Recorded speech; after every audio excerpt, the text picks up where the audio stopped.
ॐ अज्ञानतिमिरान्धस्य ज्ञानाञ्जनशलाकया चक्षुन्मीलितं येन तस्मै श्रीगुरुवे नमः। जय श्री कृष्ण चैतन्य प्रभो नित्यानंद श्री अद्वैत गदाधर श्रीवासादि गौर भक्तवृंद। हरे कृष्ण कृष्ण कृष्ण हरे हरे, हरे राम राम राम हरे हरे। हरे कृष्ण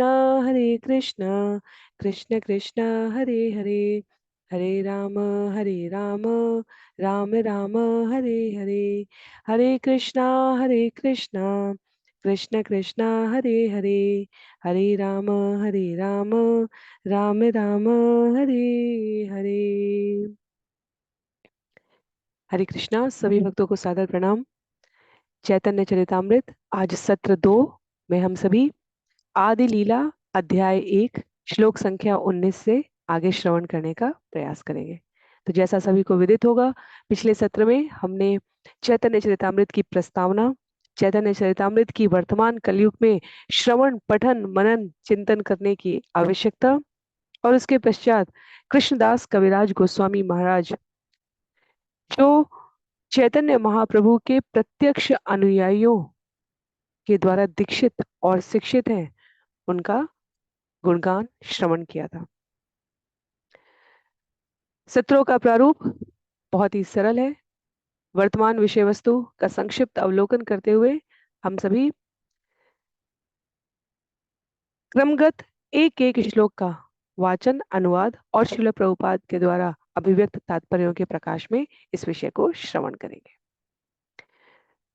पिछले सत्र की प्रस्तावना में हमने जाना कि आदि लीला में 17 अध्याय हैं, मध्य लीला में 25 अध्याय हैं और अंत लीला में 20 अध्याय हैं। इस प्रकार संपूर्ण चैतन्य चरितामृत 3 भागों में कृष्णदास कविराज गोस्वामी द्वारा अभिव्यक्त की गई है। प्रथम अध्याय जिसका नाम गुरु वर्ग है, उसमें 110 छंद हैं और हमने प्रथम 19 छंदों को श्रवण किया था। तो पूरे अध्याय 1 का छंदों के अनुसार वर्गीकरण कुछ इस प्रकार से है। श्लोक संख्या 1 से लेकर 14 तक जो हमने श्रवण किया, उसमें मंगलाचरण था। प्रथम 6 श्लोकों में चैतन्य तत्व जीवंत शक्ति के बारे में बतलाया गया था। कौन है चैतन्य महाप्रभु? चैतन्य और चरितामृत, जीवन जीने की जो चैतन्य अमृत शक्ति है, वो स्वयं भगवान उपस्थित होकर जीव को अनुभूत कराते हैं। श्लोक संख्या छंद संख्या 7 से लेकर 11 तक हमने नित्यानंद तत्व के बारे में श्रवण किया था। 12 और 13 अद्वैत आचार्य के बारे में है। छंद संख्या 14 पंच तत्व के बारे में उल्लेखित की गई थी। श्लोक संख्या 15 से लेकर 19 तक इन 5 छंदों में हमने वृंदावन के प्रमुख विग्रहों को प्रणाम किया था। तो आज के सत्र में हम सभी श्लोक संख्या 20 से आगे बढ़ने का प्रयास करेंगे, जहां मंगलाचरण के गूढ़ अर्थ और पाठकों से अनुरोध को अभिव्यक्त किया गया।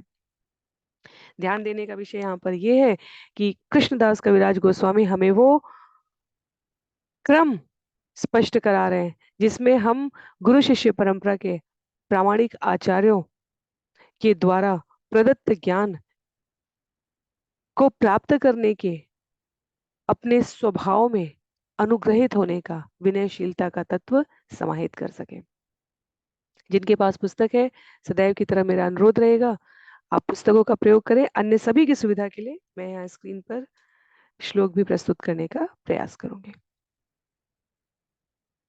तो जहां हमने श्रवण किया था छंद संख्या 19, वहां उल्लेख है वृंदावन के 3 सबसे प्रमुख विग्रह। कौन कौन है?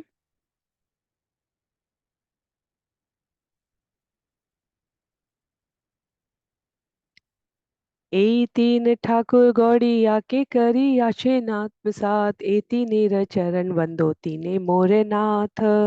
वृंदावन के इन 3 विग्रहों मदन मोहन, गोपीनाथ तथा गोविंद ने गौड़ीय वैष्णव कहा गया ब्रह्म मधु गौड़ीय संप्रदाय के अनुयायी चैतन्य महाप्रभु के अनुयायियों के हृदय एवं आत्मा को निमग्न कर दिया है।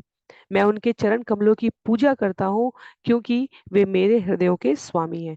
तो कृष्णदास कविराज गोस्वामी यहाँ पर कह रहे हैं, वृंदावन के ये तीन अर्चा विग्रह, राधा मदन मोहन, राधा गोविंद देव और श्री राधा गोपीनाथ जी, सबसे निकटतम जो इस्कॉन का वर्तमान मंदिर है, सबसे निकटतम हमारे राधा मदन मोहन पड़ेंगे।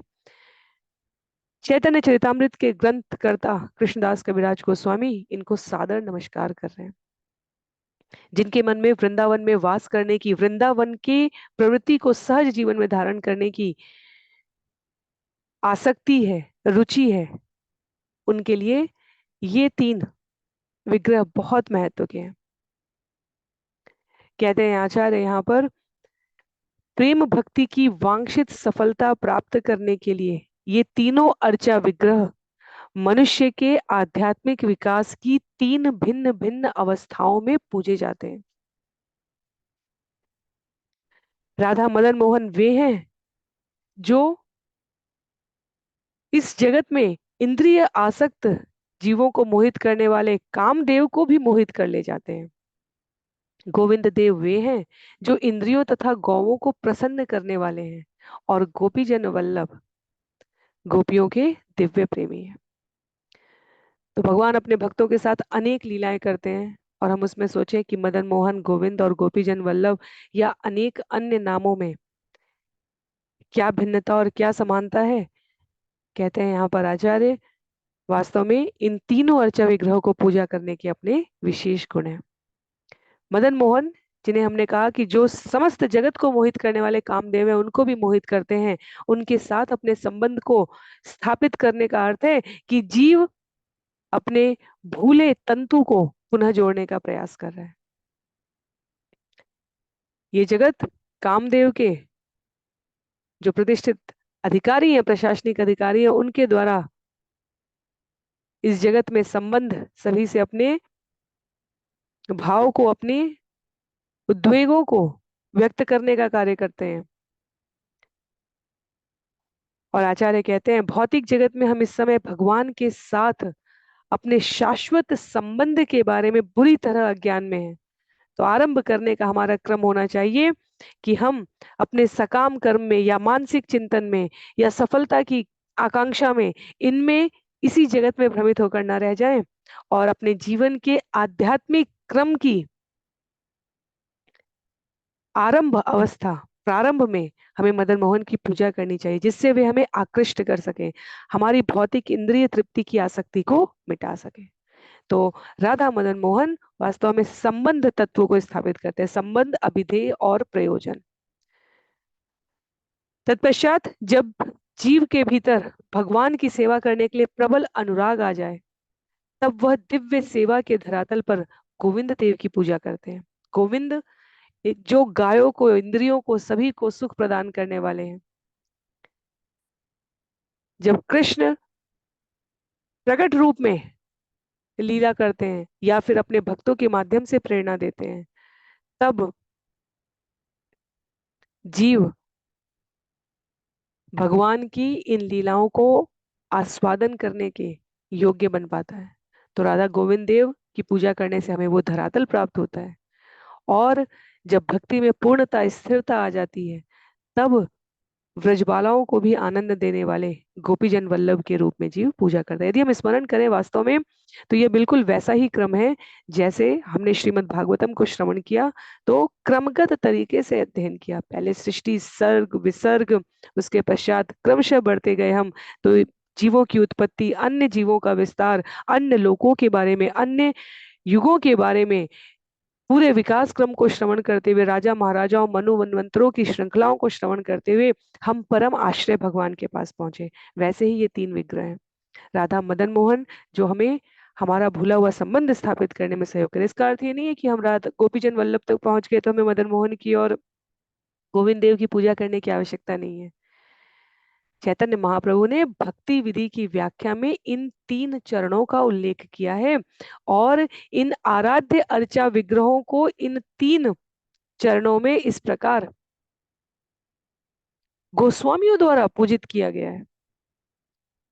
हमारे आचार्य प्रतिदिन कम से कम एक बार इन समस्त मंदिरों में भ्रमण करने के लिए जाते थे। वर्तमान में भी जो 7 प्रमुख मंदिर कहे जाते हैं, राधा दामोदर, राधा श्याम सुंदर, राधा गोकुलानंद, राधा रमन, और ये हमारे राधा मदन मोहन, गोविंद देव,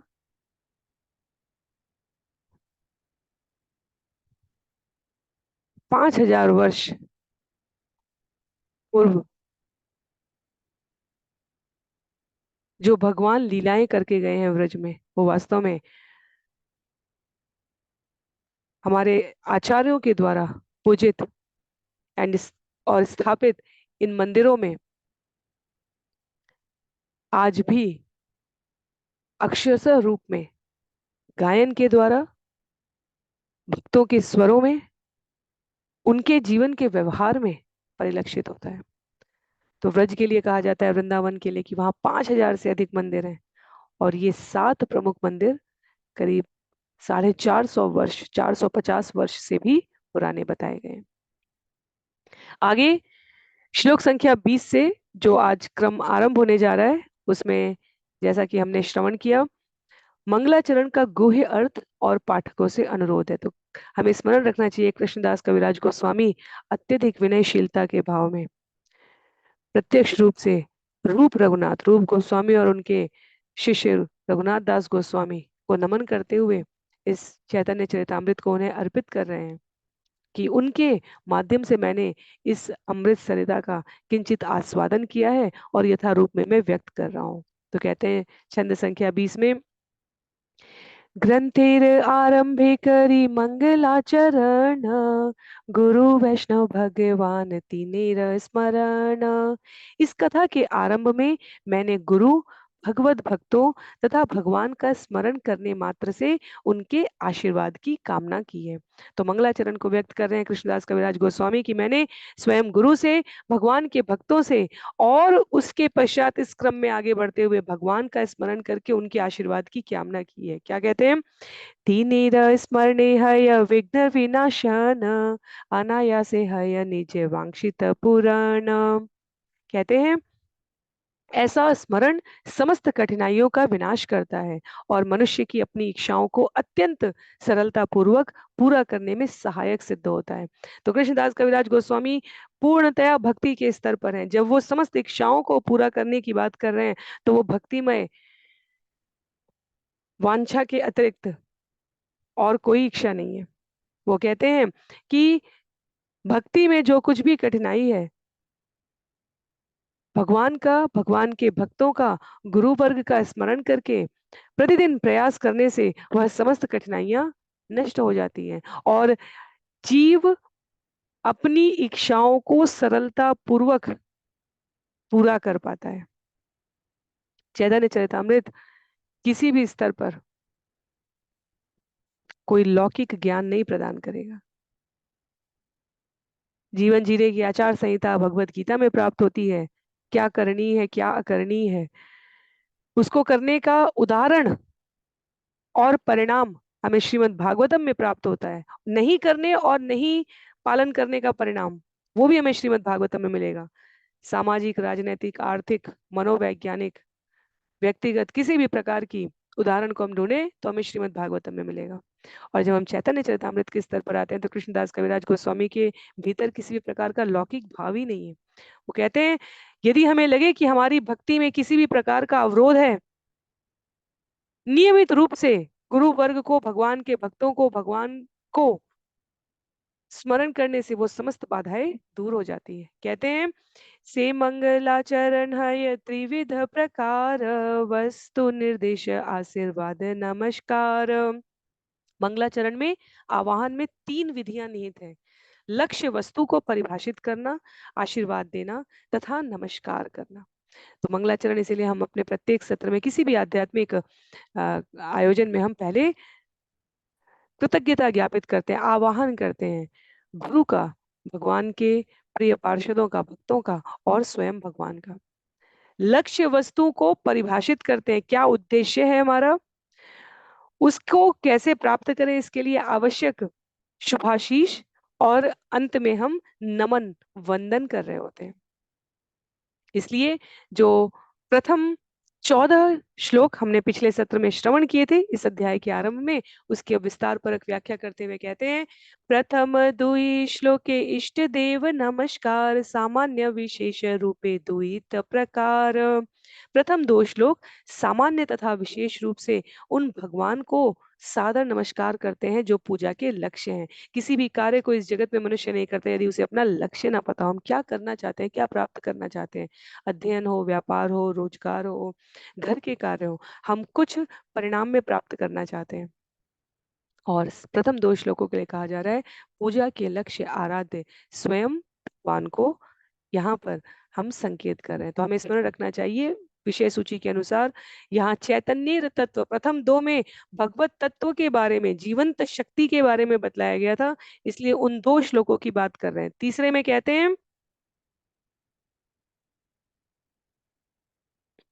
तृतीय श्लोके तृतीय श्लोके ते करी वस्तु निर्देश यहाँ एते जानी पर तत्वेर उद्देश्य।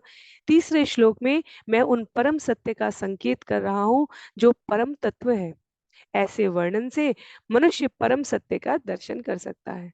तो प्रथम 2 में जहां हमने भगवत तत्व महिमा को जाना है, उसके पश्चात तीसरे श्लोक के बारे में बतला रहे हैं कृष्णदास कविराज गोस्वामी की, यह वास्तव में हम हमारे लिए वो क्या है, वो परम तत्व, वो परम सत्य जिसके वर्णन से मनुष्य साक्षात भगवत तत्व को जान सकेगा।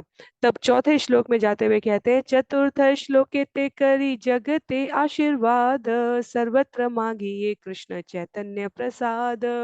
चतुर्थ श्लोक में मैंने चैतन्य महाप्रभु से सब पर कृपा करने के लिए प्रार्थना करते हुए भगवान से संपूर्ण जगत को आशीर्वाद देने का आह्वान किया है। तो इसलिए मंगलाचरण का जो प्रारूप है, इतनी गंभीरता पूर्वक चरण बद्ध तरीके से बता रहे हैं यहाँ पर। यदि हम देखें मंगलाचरण की 3 विधियों को, पहले आचार्य स्पष्ट करते हैं, लक्ष्य वस्तु को परिभाषित किया, उसके पश्चात आशीर्वाद देना और उसके पश्चात नमस्कार करने की बात है। तो इसी को स्पष्ट किया यहाँ पे कि प्रथम 2 श्लोकों में मैंने आराध्य को स्मरण किया है, तृतीय श्लोक में मैं मनुष्य को उस परम सत्य का दर्शन कैसे प्राप्त हो, उस परम सत्य की ओर संकेत करने का मैंने प्रयास किया है चतुर्थ श्लोक में। तो आराध्य के पश्चात अब आशीर्वाद, मैंने भगवान से संपूर्ण जगत को आशीर्वाद देने का आह्वान किया, स्वयं के लिए नहीं मांगा कृष्णदास कविराज गोस्वामी ने। इस पूरे चैतन्य चरितामृत को लिखने का उद्देश्य हर अध्याय के अंत में जब स्पष्ट करते हैं हमारे आचार्य, तो बतलाते हैं कि वह केवल और केवल इस जगत के कल्याण के लिए, अन्य भी इस रसामृत को, ये बंगाली भाषा है यहाँ पर, इसको सरलतम शब्दों में अनुभूत कर सके, इसलिए मैं रचना कर रहा हूँ। आगे कहते हैं, से श्लोके कही बाह्य अवतार कारण पंचषष्ठ श्लोके कही मूल प्रयोजन। तो हम इस अध्याय 1 के श्लोक संख्या 5 और 6 की विशेषता श्रवण कर रहे हैं। कहते हैं, उस श्लोक में मैंने चैतन्य महाप्रभु के अवतार के बाह्य कारण की व्याख्या की है चतुर्थ श्लोक में, किंतु 5वें तथा 6ठे श्लोक में मैंने उनके अवतार के मुख्य कारण की व्याख्या की है। तो पूरा अध्याय वास्तव में 20 से 31 तक, अभी हम यहाँ पर श्लोक संख्या 20 से 31 तक ये मंगलाचरण के गुह्य अर्थ को श्रवण कर रहे हैं। श्लोक संख्या 32 से जब हम आगे बढ़ेंगे तो भगवान के ये जो यहाँ पर चतुर्थ में बाह्य कारण बताए जा रहे हैं और 5वें और 6वें में जो गुह्य कारण बताए जा रहे हैं, उन सबको श्रवण करते हुए आगे बढ़ेंगे। तो हमें किंचित अव्यवस्थित होने की आवश्यकता नहीं है कि श्लोक संख्या 5वां और 6वां क्या था, हम लोग उस पर पुनः आएंगे। यहाँ पर व्यक्त करने के पश्चात कृष्णदास कविराज गोस्वामी कह रहे हैं कि मैंने क्यों बताए हैं और आगे मैं इनको क्या विस्तारित करने वाला हूं, उसका प्रारूप व्यक्त कर रहा हूं। कहते हैं छंद संख्या 6 में मैंने क्या किया है, जो 27 है, ए श्लोके कही चैतन्य तत्व आर पंच श्लोके नित्यानंदे महत्व। इन 6 श्लोकों में मैंने चैतन्य महाप्रभु के तत्व के संबंध में वर्णन किया है। तो प्रथम 2 में जहां हमने आराध्य को, अपने लक्ष्य को समझा है, तीसरे में जहां पर उल्लेख किया है कि मैं इस परम सत्य को सामान्य जन समझ सके, इसके लिए उस परम सत्य का दर्शन करा रहा हूँ। चौथे में जहां आशीर्वाद मांगा है चैतन्य महाप्रभु से कि सभी आपके बारे में जानकारी प्राप्त कर अपने लक्ष्य को समझ सके। वहीं 5वें और 6वें में उल्लेख करते हैं कि मैंने उनके अवतार के मुख्य कारण की व्याख्या की है। उसके पश्चात इसलिए प्रथम 6 छंदों को क्या कहा गया? चैतन्य तत्व। और बताते हैं अगले 5 श्लोकों में मैंने नित्यानंद प्रभु की महिमा का वर्णन किया है। आर द्वे श्लोके अद्वैत तत्वाख्यान, आर एक श्लोके पंच तत्वेर व्याख्यान। इससे अगले 2 श्लोकों में अद्वैत प्रभु के तत्व का वर्णन है और उसके बाद के श्लोक में पंच तत्व भगवान, उनके स्वांश, उनके अवतार, उनकी शक्तियां तथा उनके भक्तों का वर्णन हुआ है। तो जो हम प्रतिदिन आ, नाम जप से पहले कहते हैं, जय श्री कृष्ण चैतन्य प्रभु नित्यानंद श्री अद्वैत गदाधर श्रीवासादि गौर भक्त वृंद। तो चैतन्य यहाँ पर जो ये छंद संख्या में स्पष्ट किया गया है, जय श्री कृष्ण चैतन्य भगवान प्रभु नित्यानंद उनके स्वांश, उसके पश्चात श्री अद्वैत गदाधर, गदाधर वास्तव में श्रीमती राधा रानी का स्वरूप है। हम ये सब श्रवण करेंगे आगे भगवान की शक्ति। श्रीवासादि गौर भक्त वृंद, श्रीवास ठाकुर आदि, श्रीवासादि गौर भक्त वृंद। तो उल्लेख करते हैं यहाँ पर अपने ही पठन को अत्यधिक सुगम बनाने के लिए कृष्णदास कविराज गोस्वामी कि प्रथम 6 छंद जो मंगलाचरण के थे वह चैतन्य तत्व के लिए हैं, अगले 5 नित्यानंद तत्व के लिए हैं, अगले 2 अद्वैत तत्व के लिए हैं और छंद संख्या 14 किसके लिए है? सभी पंच तत्व के उनके जो 6 गुह्य कारण हैं स्वरूप रूप में व्यक्त होने के पश्चात वह अभिव्यक्त किए गए हैं। ई 14 श्लोके करी मंगलाचरण, ताही मध्य कही सब वस्तु निरूपण। इस तरह ये 14 श्लोक मंगलाचरण के रूप में है और ये परम सत्य का वर्णन करते हैं। सब श्रोता वैष्णवेर करी नमस्कार, यही सब श्लोके करी अर्थ विचार। इन सारे श्लोकों की जटिलताओं की व्याख्या आरंभ करने के पूर्व मैं अपने समस्त वैष्णव पाठकों को नमस्कार करता हूँ। तो छंद संख्या 31 तक में इस प्रकार कृष्णदास कविराज गोस्वामी मंगलाचरण किस क्रम में उन्होंने व्यक्त किया है और अब अपने पाठकों से अनुरोध करते हुए इसको ध्यान पूर्वक श्रवण करने का अनुरोध करते हैं। सकल वैष्णव सुन करी एक मन, चैतन्य कृष्ण शास्त्र मत निरूपण। कहते हैं मैं अपने समस्त वैष्णव पाठकों से प्रार्थना करता हूं कि वे प्रामाणिक शास्त्रों में निरूपित श्री कृष्ण चैतन्य की इस कथा को ध्यान से पढ़ें और सुने। अत्यधिक विनम्र कृष्णदास कविराज गोस्वामी। 2 शब्द यहाँ महत्व के हैं, प्रामाणिक शास्त्रों में निरूपित श्री कृष्ण चैतन्य की कथा को श्रवण करें। तो चैतन्य महाप्रभु प्रामाणिक रूप से पूर्ण पुरुषोत्तम भगवान श्री कृष्ण के मनुज रूप में भक्त स्वरूप को धारण किए हुए अवतरित हुए हैं। आध्यात्मिक शास्त्रों में इसकी पुष्टि होती है। सामान्यतः जो हम साहित्य अपने आसपास देखते हैं वह किसी प्रामाणिक प्रमाण के बिना मनोकल्पना के आधार पर होता है और इतना महिमा मंडित किया जाता है उस साहित्य के पात्र को कि जीव उसकी भगवत तत्व से तुलना कर बैठता है।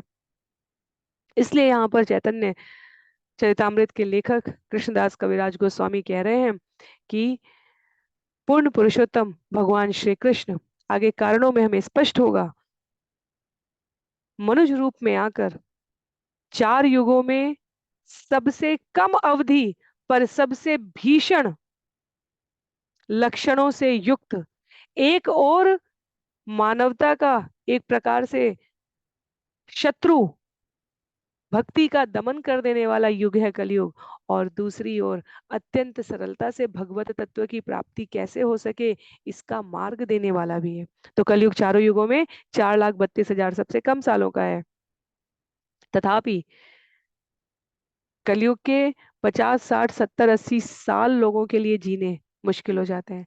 अन्य युगों में 100, 1000, 10,000, लाखों वर्ष की आयु वाले जो मनुष्य होते थे वो कलयुग में अपने 50, 60, 70, 80 वर्ष पूरे करने में सभी प्रकार के दुख को, द्वंद को, व्याधि को अनुभूत कर लेते हैं। जितनी आत्महत्या, जितनी अन्यों के साथ अन्यायपूर्ण व्यवहार करने की प्रवृत्ति कलयुग में पुष्पित पल्लवित पोषित होती है, उतनी अन्य किसी युग में नहीं होती। तथापि विपतित जीवों को सबसे आसानी से जो भगवत तत्व प्राप्त हो सकता है, उसका स्रोत भी कलयुग में ही उपलब्ध है। और कृष्णदास कविराज गोस्वामी कह रहे हैं, भगवान स्वयं उपस्थित होकर यह अनुभूत कराते हैं। हमें केवल प्रामाणिक शास्त्र में निरूपित चैतन्य तत्व को समझकर उसका अपने जीवन में पालन करना है। अब छंद संख्या 32 से जो विषय आरंभ होने जा रहा है, मैं वर्ग सूची के अनुसार यहाँ पर हम सभी देख सकते हैं। आदि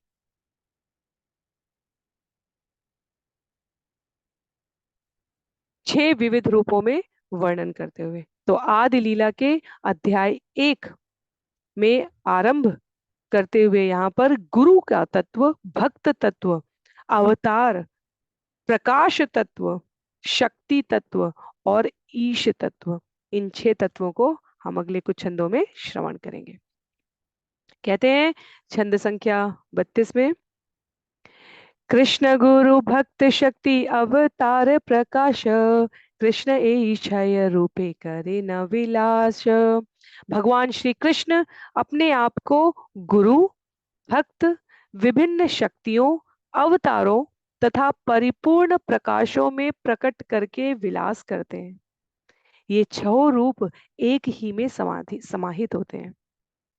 तो किन 6 तत्वों की बात की जा रही है? गुरु तत्व की, भक्त तत्व की, विभिन्न शक्तियों की। अभी तक हम शक्ति और शक्तिमान के रूप में श्रवण करते आए हैं। भगवान पूर्ण पुरुषोत्तम है, उनकी शक्तियां अनेक अनेक हैं, 3 प्रमुख वर्गों में विभाजित हैं। यहाँ पर उल्लेख है कि 6 रूपों में समाहित भगवान चैतन्य महाप्रभु के रूप में उपस्थित होते हैं, जहां ईश, अवतार, शक्ति, गुरु, भक्त और प्रकाश।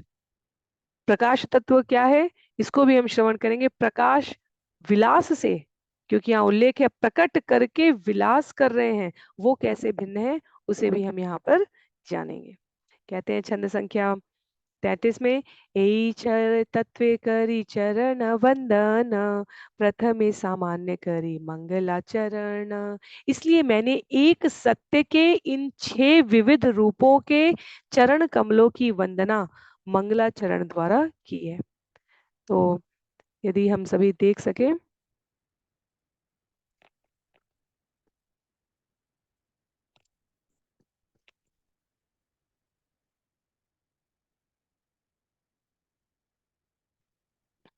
छंद संख्या 14, जहां ये उल्लिखित है कि इन पंच तत्वों की, 6 तत्वों की मंगलाचरण द्वारा स्तुति कर रहे हैं, वो छंद संख्या 14 है।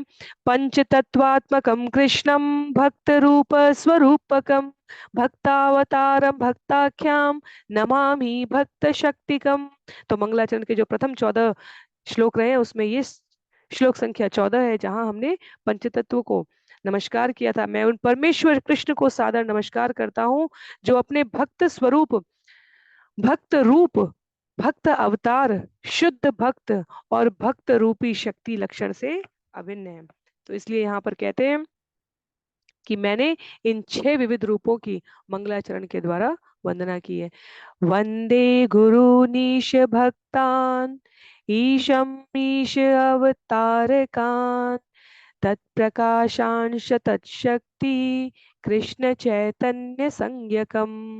मैं गुरुओं, भगवत भक्तों, ईश्वर के अवतारों, उनके पूर्ण अंशों, उनकी शक्तियों तथा स्वयं आदि भगवान श्री कृष्ण चैतन्य को सादर नमस्कार करता हूँ। किसी भी स्थान की प्रामाणिकता के लिए हम उसके आसपास के सभी उपलब्ध साक्ष्यों को जानना चाहते हैं।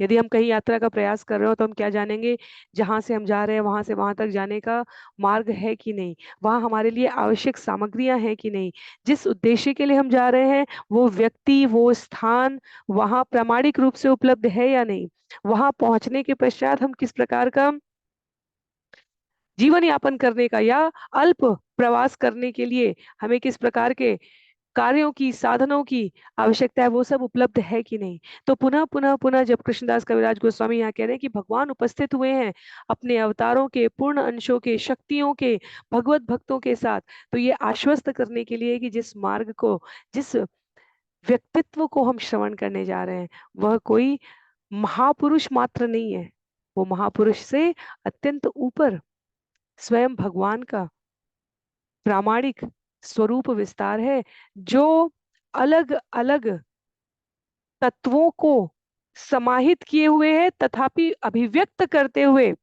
चैतन्य चरितामृत में उपस्थित है। तो गुरु की बात करें या अवतार की, भक्त की बात करें या शक्ति की, कृष्णदास कविराज गोस्वामी कहते हैं बद्ध जीवों को भगवत धाम वापस जाने में मार्गदर्शन करने के लिए ये 6 तत्व सहायक हैं। और चैतन्य महाप्रभु जब उपस्थित होते हैं, जब चैतन्य महाप्रभु के रूप में भगवान उपस्थित होते हैं, तब इन 6 तत्वों को वो भिन्न भिन्न रूप में प्रकट करते हैं, तथापि हमारे लिए ये समान रूप से आराध्य है। उल्लेख है आगे छंद संख्या 35 में, मंत्र गुरु आर्यत शिक्षा गुरु गण, ताहर चरण आगे करिए वंदन। मैं सर्वप्रथम अपने दीक्षा गुरु तथा अपने समस्त शिक्षा गुरुओं के चरणों में सादर नमस्कार करता हूँ। तो हमें भगवत तत्व प्राप्ति हो सके, इसके लिए हमारे जीवन में गुरु होने चाहिए, हमारे जीवन में भक्तों का संग होना चाहिए, हमारे जीवन में स्वयं हमारे आराध्य साक्ष्य कोई ना कोई भगवान का नाम ऐसा होता है, कोई रूप ऐसा होता है, कोई अर्च विग्रह का दर्शन ऐसा होता है जिसको हम सदैव स्मरण रखना चाहते हैं। तो कह रहे हैं यहाँ पर आरंभ करते हुए कृष्णदास कविराज गोस्वामी कि वास्तव में मैं सबसे पहले अपने दीक्षा गुरु, अपने समस्त शिक्षा गुरु दोनों को सादर नमन कर रहा हूं। एक भक्त को उसकी विशेष प्रवृत्ति के अनुसार भक्ति के कार्य में प्रविष्ट करने के लिए एक दीक्षा गुरु होना ही चाहिए।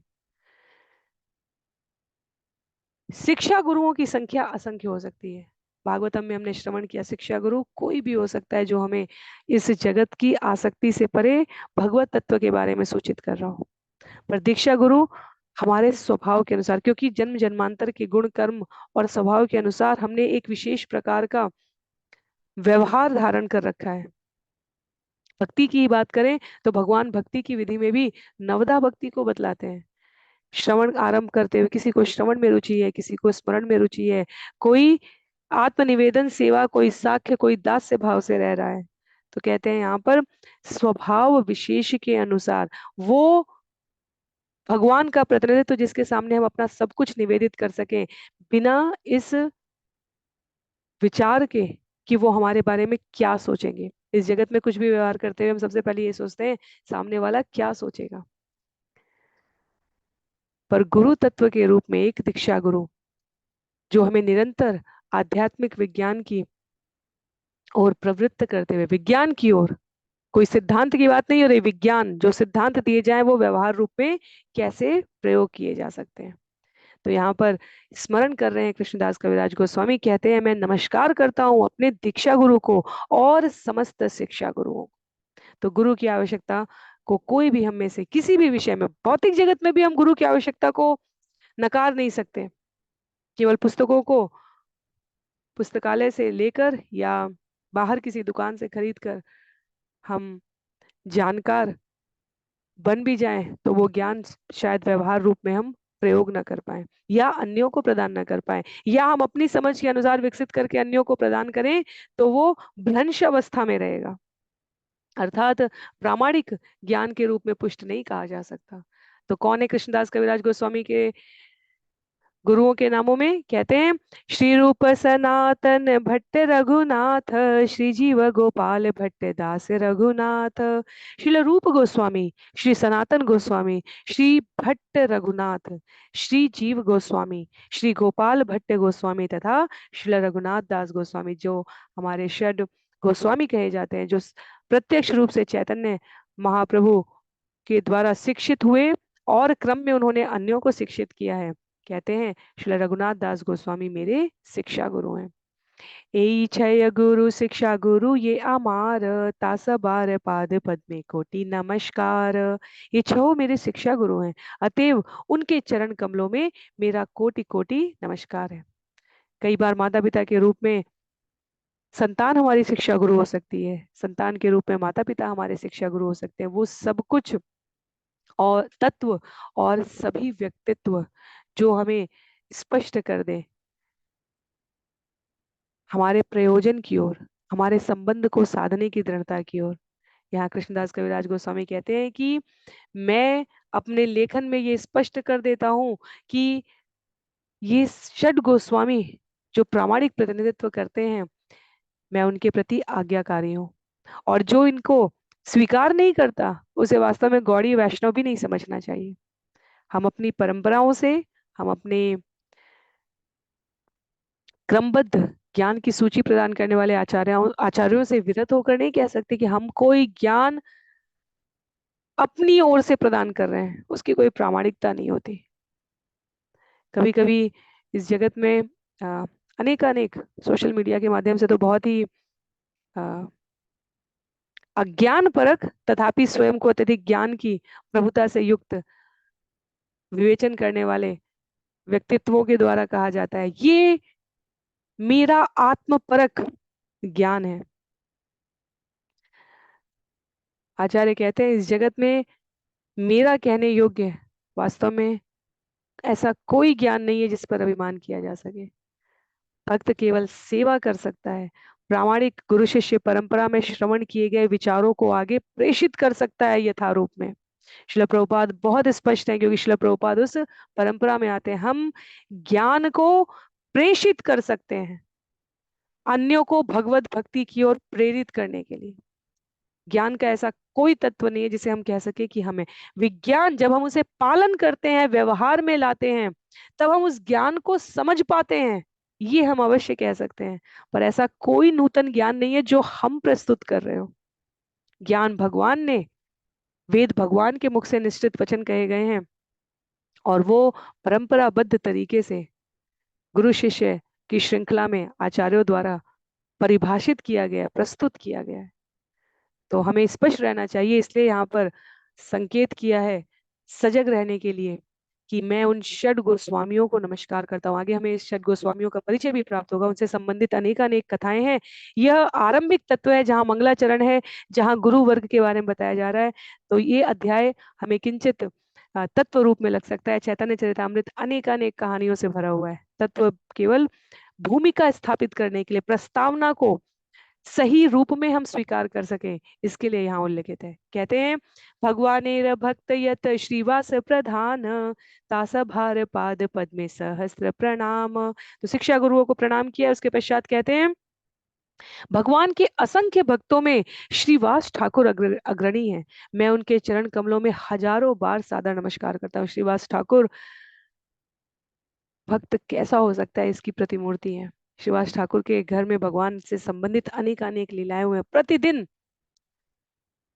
कुछ न कुछ विशेष भक्तों को श्रवण करने के लिए मिलता था। यहाँ केवल परिचय मात्र नाम है। असंख्य भक्तों में अग्रगणी श्रीवास ठाकुर है, इसलिए पंच तत्व में उनका नाम है।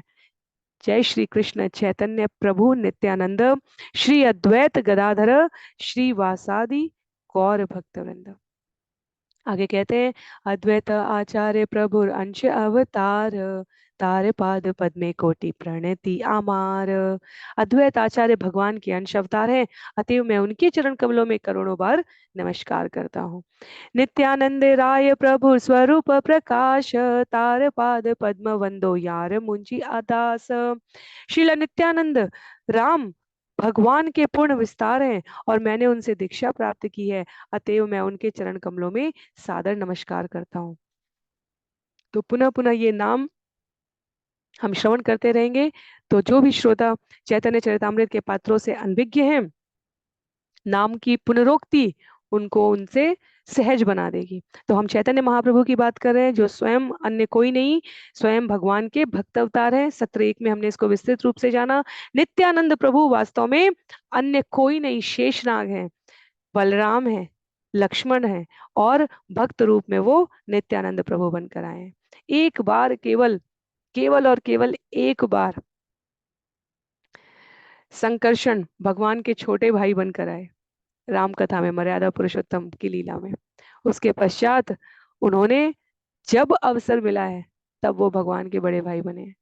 बलराम बन के आते हैं संकर्षण वहां पर, यहाँ नित्यानंद प्रभु के रूप में आए। आगे हमें शास्त्रों से इसका प्रमाण मिलेगा कि ये केवल कोई मनोकल्पित पंक्तियां नहीं है, ये प्रामाणिक रूप से भगवान ने स्वयं उद्घोषणा की है अपने पूर्ववर्ती स्वरूपों में कि किस प्रकार मैं कलयुग में यूं उपस्थित होऊंगा।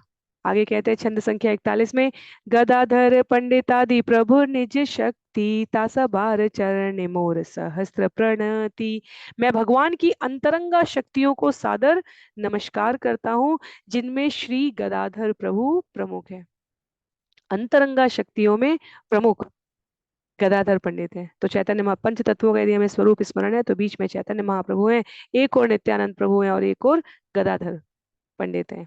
तत्पश्चात एक और अद्वैत आचार्य और दूसरी ओर श्रीवास ठाकुर है। भगवान की शक्तियां और भगवान के भक्त एक और हैं, आध्यात्मिक गुरु वरिष्ठ नित्यानंद प्रभु और अद्वैत आचार्य गुरु तत्व का प्रतिनिधित्व करने वाले पंच तत्वों में एक और है। तो हमें से जिन्हें पंच तत्व का स्वरूप स्मरण है, पंच तत्व का जो स्वरूप है वो छोटे ही फोटो के रूप में, मूर्ति के रूप में हमारे घर के पूजा कक्ष में व्यवहारिक रूप से संभव हो तो अवश्य होना चाहिए, क्योंकि ये स्वरूप भगवान के संबंध में हमें सदैव स्मरण कराता है। गुरु, शक्ति, स्वयं भगवान, भगवान का अंशावतार विस्तार और भगवान के भक्त। तो इसलिए हम सभी कलयुग के लिए जब जाप करते हैं हरिनाम मंत्र का, तो पंच तत्वों से प्रार्थना करते हैं। जैसे यहाँ पर चैतन्य महाप्रभु के बारे में बताते हुए कृष्णदास कविराज गोस्वामी कर रहे हैं कि हमारे समस्त पापों को, नाम जप में होने वाले अपराधों को भी आप क्षमा कर सके, इसके लिए मैं आपको स्मरण करता हूँ। कहते हैं, श्री कृष्ण चैतन्य प्रभु स्वयं भगवान, ताहर पादार विंदे अनंत प्रणाम। श्री कृष्ण चैतन्य साक्षात महाप्रभु साक्षात भगवान है, अतएव मैं उनके चरण कमलों में असंख्य बार दंडवत कर रहा हूँ। तो इस प्रकार से अगले छंद को मिलाकर यहाँ पर ये जो 6 तत्व हैं इनको प्रणाम हो गया। कहते हैं, सावरणे प्रभु रे करिया नमस्कार, एई छयते हो यक्ष करिए विचार। भगवान चैतन्य महाप्रभु तथा उनके समस्त पार्षदों को नमस्कार करने के बाद अब मैं उन 6 विविधताओं की एकता की व्याख्या करने का प्रयत्न करूंगा। तो हमने कहा, भगवान स्वयं, भगवान की शक्तियां, भगवान के भक्त, गुरु तत्व, उनका प्रकाश स्वरूप और उनके अंशावतार, ये 6 विविध दिखने वाले तत्व भी एकता के साथ सम्यक रूप से हैं। ये सिद्धांत वास्तव में वो सनातन सामग्री है जिसके माध्यम से परम सत्य तक पहुंचा जा सकता है। छंद संख्या 44 में उल्लेख कर रहे हैं, यद्यपि हमारे गुरु चैतन्य दास, तथापि जानिए आमी ताहार प्रकाश। यद्यपि मैं जानता हूं कि मेरे गुरु श्री चैतन्य के दास हैं, तथापि मैं उन्हें भगवान के स्वयं प्रकाश के रूप में जानता हूं। किसकी बात की जा रही है? नित्यानंद प्रभु की बात की जा रही है। कहते हैं यहाँ पर कि नित्यानंद प्रभु आदि गुरु हैं। वो भगवान श्री कृष्ण के प्रथम प्रत्यक्ष प्रकाश या विस्तार रूपी साक्षात बलराम है। वे भगवान श्री कृष्ण को उनकी लीलाओं में सहायता करते हैं। वे भगवान के सेवक है। भगवान को भगवान के अतिरिक्त और कौन सहायता कर सकता है? पार्षदों के रूप में भगवान के शत्रु भी कौन है? भगवान के पार्षद ही हैं। और लीला क्रम में वो आगे आते हैं जब हम जय विजय की बात करते हैं। तो यहाँ पर नित्यानंद प्रभु के मूल स्वभाव को बतलाते हुए कृष्णदास कविराज गोस्वामी कहते हैं, गुरु कृष्ण से अभिन्न है, क्योंकि वो स्वयं कृष्ण का प्राकट्य है, तथापि कृष्ण की लीलाओं में सहायता करने के लिए वह उपस्थित होते हैं। तो नित्यानंद प्रभु यहाँ पर भगवान श्री कृष्ण के प्रथम प्रत्यक्ष प्रकाश या विस्तार है, ये हमें स्मरण रखना चाहिए। गुरु कभी वास्तव में अपने आप को भगवान के रूप में नहीं बतलाते, तथापि वो भगवान के प्रतिनिधि कहे जाते हैं। व्यक्ति के रूप में कोई कभी भगवत तत्व होने का दावा नहीं कर सकता, पर क्योंकि गुरु के रूप में वह भगवान का प्रतिनिधि है, तो उसका सम्मान भगवान के समान होना चाहिए। गुरु तत्व की महिमा को बतलाते हुए आगे कहे हैं, गुरु कृष्ण रूप हन शास्त्रे प्रमाणे, गुरु रूपे कृष्ण कृपा करें भक्त गणे।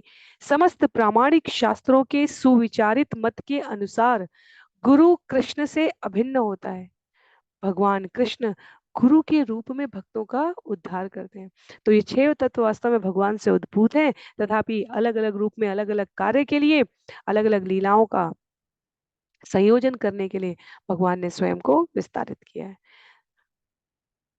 फिर प्रभुपाद लिखते हैं यहाँ पर, गुरु अपने आप को भगवान का सदैव सबसे विनीत दास कहकर प्रस्तुत करता है।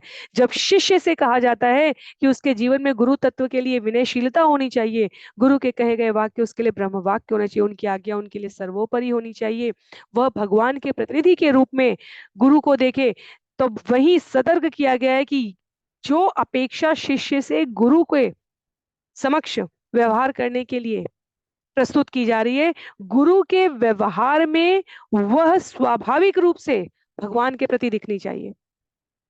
जब कहा जाए गुरु को कैसे पहचाने, तो उसका यहाँ पर संकेत है, ये सूचना दी जा रही है यहाँ पर चैतन्य चरितामृत में, कि यदि शिष्य को कहा गया है कि वो गुरु के प्रति विनीत रहे, तो गुरु के स्वभाव में भी सदैव भगवान के सबसे विनीत दास के रूप में आचरण व्यवहार परिलक्षित होना चाहिए।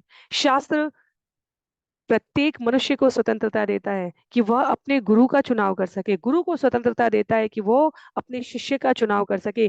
जो लक्षण शिष्य बनने के क्रम में किसी जीव से अपेक्षित है गुरु के प्रति, गुरु के व्यवहार में वो लक्षण हमें सबसे पहले दिखने चाहिए। तो इसलिए यहाँ पर कृष्णदास कविराज गोस्वामी ने कहा, भगवान कृष्ण गुरु के रूप में भक्तों का उद्धार करते हैं। गुरु तत्व कैसा हो, नित्यानंद प्रभु यहाँ गुरु तत्व आदि गुरु बताए गए हैं, और उल्लेख करते हैं आचार्य कि वो भगवान के सेवक हैं। तो अपने ही विस्तार में भगवान सेवक तत्व को, यहाँ नित्यानंद प्रभु को, अपने प्रकाश को, अपने विस्तार को व्यक्त कर रहे हैं। कहते हैं, आचार्यं मां विजानीयात् न अवमन्येत कर्हि चेत्, न मर्त्य बुद्धया सूयेत् सर्वदेव मयो गुरु। आचार्य को मेरा ही स्वरूप समझना चाहिए और किसी भी तरह से उसका अपमान नहीं करना चाहिए। उसे सामान्य व्यक्ति मानकर उससे ईर्ष्या नहीं करनी चाहिए, क्योंकि वे समस्त देवताओं के प्रतिनिधि होते हैं। तो कई बार हम अ, अनुकरण और अनुसरण में भिन्नता नहीं कर पाते। यदि हम अनुकरण कर रहे हैं, तो हम उनके समकक्ष अपने आप को लाना चाहते हैं, और वो कहीं ना कहीं जीवन में धीरे धीरे ईर्ष्या लाती है। असूयेत, ईर्ष्या नहीं लानी चाहिए। ये स्कंद 11 श्रीमद् भागवतम से अध्याय 17 श्लोक संख्या 27 है। स्कंद 11 अध्याय 17, यदि हमें सही से स्मरण है, तो भगवान श्री कृष्ण और उद्धव का संवाद है। तात्पर्य में यहाँ कहते हैं श्रील प्रभुपाद, भगवान कृष्ण ने उद्धव को चारों वर्णाश्रम के विषय में पूछे गए प्रश्न के उत्तर में कहा था, जहाँ भगवान विशेष रूप से शिक्षा दे रहे हैं कि गुरु के संरक्षण में शिष्य को कैसे व्यवहार करना चाहिए। गुरु को पहचानने का दूसरा चिन्ह है कि गुरु के आचरण में कभी शिष्यों द्वारा दी गई सुविधाओं का भोक्ता के रूप में प्रयोग करने का व्यवहार नहीं दिखना चाहिए। गुरु जब शिष्यों को किसी कार्य में संलग्न करता है, तो वो भगवत सेवा में होना चाहिए। वो मार्गदर्शन करता है कि भगवान की सेवा कैसे कर सके।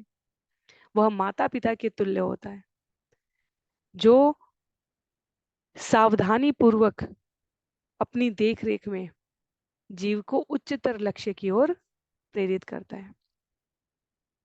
जब उपनयन संस्कार की बात होती है, उपनयन संस्कार, उपनीति शब्द से उपनयन संस्कार की बात होती है। उपनीति शब्द का यहाँ उल्लेख किया है प्रभुपाद ने, कहते हैं कि आध्यात्मिक विज्ञान के अध्ययन के लिए शिष्य को दीक्षा देना। आध्यात्मिक विज्ञान, कहीं पर भी हम कितने सावधानी से शब्दों का चयन किया गया है, हमें इस पर ध्यान देना चाहिए। कहीं आध्यात्मिक ज्ञान की बात नहीं की है, कहा है आध्यात्मिक विज्ञान के अध्ययन के लिए शिष्य को दीक्षा देना, ये उपनीति कहलाता है। हमने ज्ञान और विज्ञान के अंतर को श्रवण किया था। ज्ञान सिद्धांतिक रूप में है, शुष्क है, विज्ञान उसका व्यवहार पूर्वक पालन करना कहलाता है। प्रयोग के बिना वर्तमान भौतिक जगत में भी जो विज्ञान के विभिन्न शाखाएं प्रशाखाएं की गई है, यदि उसमें प्रयोग नहीं है, लैब नहीं है, तो वो पूरा नहीं माना जाता। भौतिक विज्ञान में यदि इलेक्ट्रिसिटी, बिजली की बात की जाए, तो तारों को जोड़कर दिखाया जाता है। रासायनिक क्रियाओं, रासायनिक विज्ञान में, जीव विज्ञान में, सभी जगह व्यवहारिक रूप से प्रयोग करना बतलाया गया है। तो जगत में हम कैसे आध्यात्मिक ज्ञान को प्रयोग कर सके विज्ञान के रूप में, वह जो क्रमबद्ध तरीके से देख रेख में प्रदान करे, उसे गुरु कहा गया है। और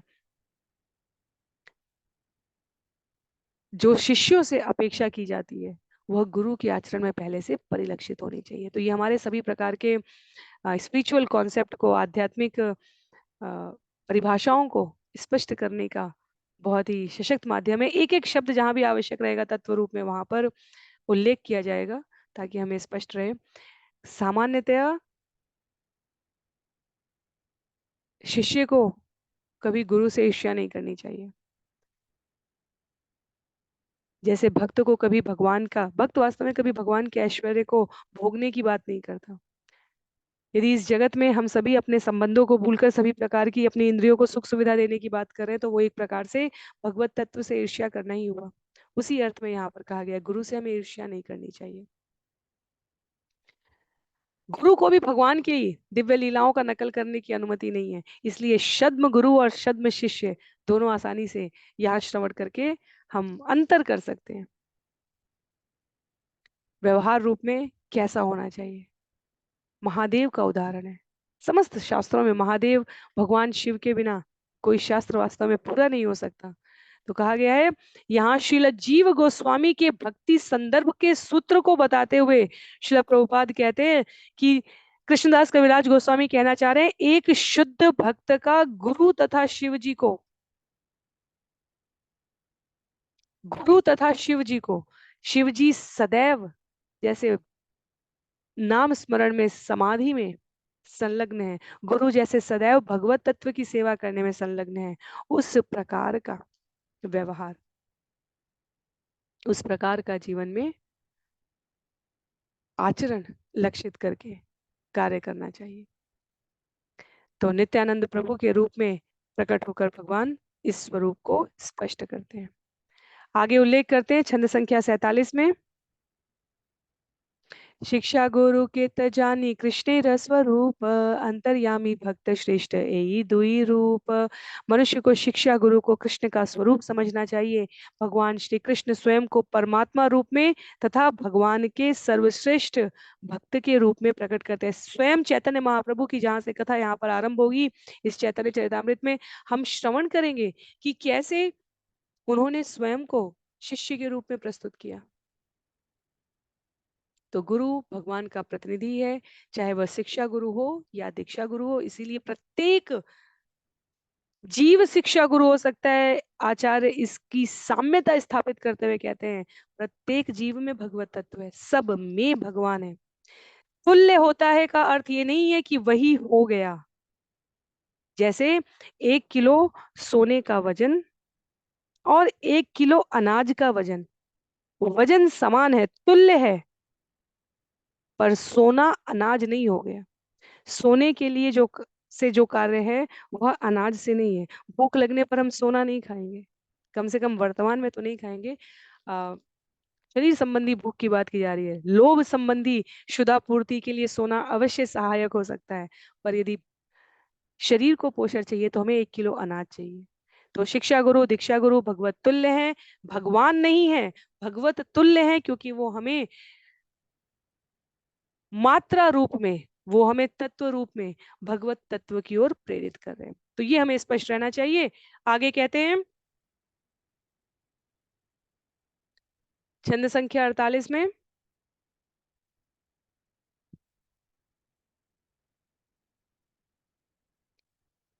नैवोपयन्त्यपचितिं कवयस्तवेश ब्रह्मायुषापि कृतमृद्धमुदः स्मरन्त योऽन्तर्बहिस्तनुभृतामशुभं विधुन्वन् आचार्य चैत्य वपुषा स्वगतिं व्यनक्ति।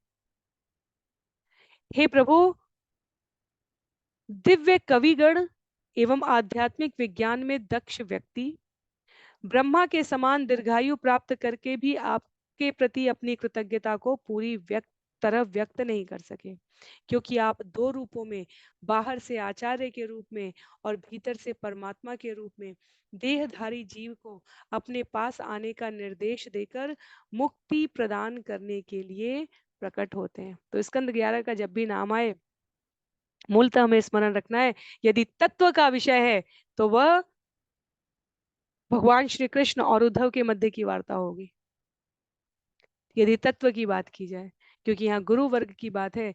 इसलिए योग विषयक सारे उपदेश जो श्रवण किए उद्धव ने, उसके पश्चात कहा था कि भगवान ब्रह्मा के समान दीर्घायु प्राप्त करके भी जो आध्यात्मिक विज्ञान में आपकी परंपरा में दीक्षित गुरु हैं, वो आपके प्रति कृतज्ञता पूरी तरह व्यक्त नहीं कर सकते। आप स्वयं भगवान हैं और अपने भगवत तत्व का विस्तार करके अन्य देहधारी जीवों को निर्देश दे रहे हैं कि मुक्ति कैसे प्राप्त की जाए। भगवान, ये कैसे संभव है हम जीवों के लिए कि हम किसी भी रूप में आपकी इस कृपा के प्रति अपने निवेदन को पूरी दक्षता के साथ अर्पित कर पाएंगे, अर्थात नहीं कर पाएंगे, संभव नहीं है हमारे लिए। भगवत तत्व अपने आप में पूर्ण है। भगवान अपनी लीला के लिए, अपने प्रसन्नता के लिए ये सृष्टि का सृजन और विनाश, ये सारा कार्यक्रम आयोजित करते हैं। तथापि जीव के रूप में हम अपने आप को यदि उनसे भिन्न समझकर और उनके समकक्ष स्वयं को सुख देने का प्रयास कर रहे हैं, तो ये घोर अज्ञानता है। इसलिए इन विनीत शब्दों का यहाँ पर प्रयोग किया गया ताकि हम अपने संबंध के प्रति सजग रहें। तो जब उद्धव ऐसा निवेदन करते हैं तो भगवान के शब्दों को, जो भगवत गीता अध्याय 10 श्लोक संख्या 10 का रूप है, जो हम बहुत ही परिचित है इस श्लोक से, तेषां सतत युक्तानां भजतां प्रीतिपूर्वकं ददामि बुद्धि योगम तम येन मामुपयान्ति ते। जो लोग निरंतर मेरी भक्ति में संलग्न रहते हुए प्रेम पूर्वक मेरी सेवा करते हैं, उन्हें मैं ऐसा ज्ञान प्रदान करता हूँ जिससे वे मेरे पास आ सकते हैं।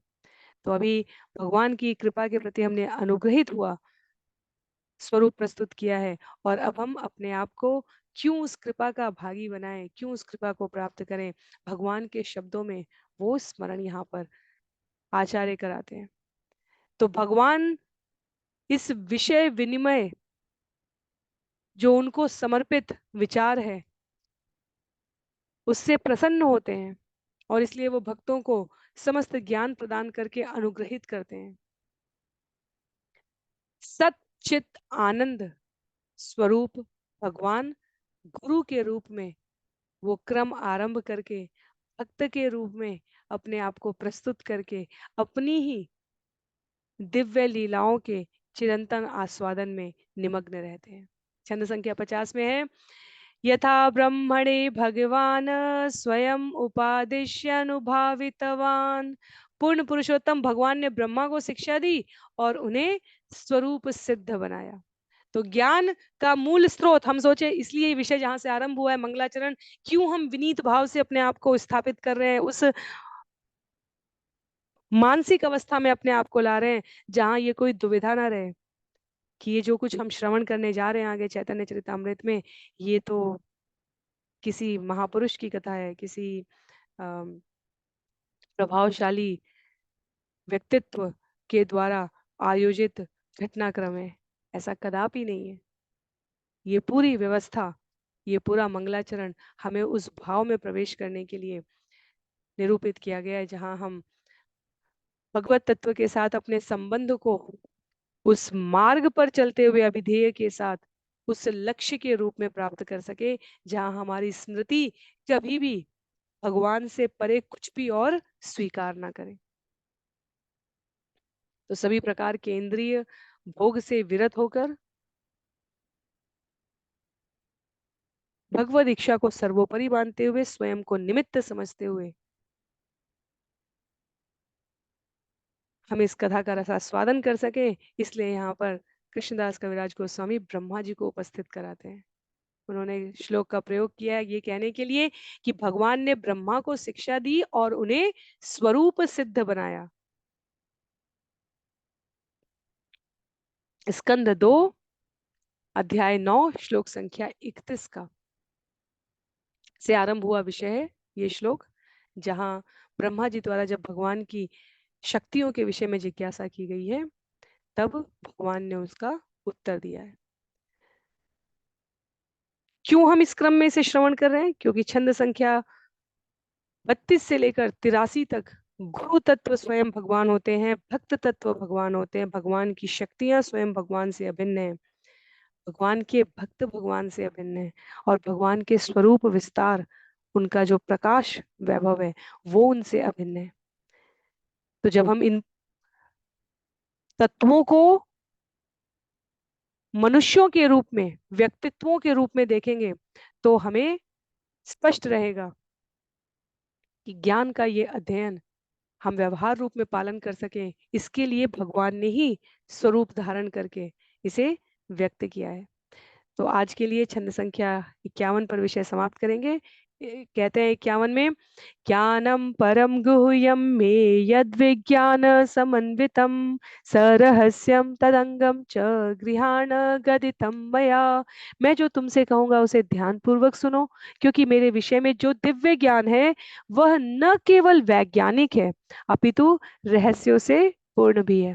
तो भागवतम के निकट भूतकाल के भागवतम के सत्र भी निकट भूतकाल में ही समाप्त हुए हैं और हम जो श्लोक यहाँ पर श्रवण कर रहे हैं आरंभिक क्रम में वो कहीं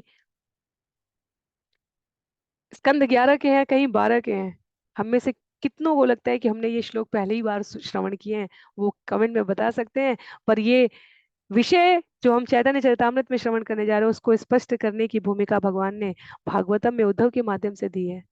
भगवान का ज्ञान गहन है।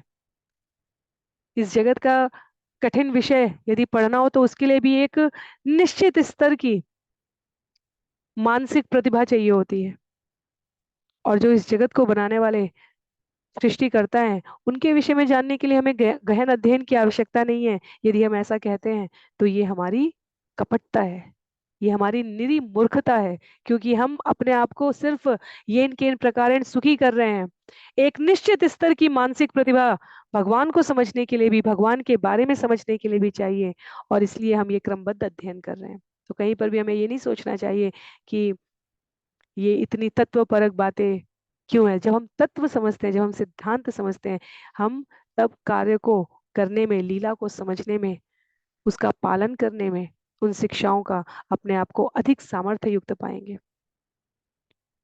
सार रूप में जिस गहन ज्ञान की मानसिक प्रतिभा की बात की जा रही है,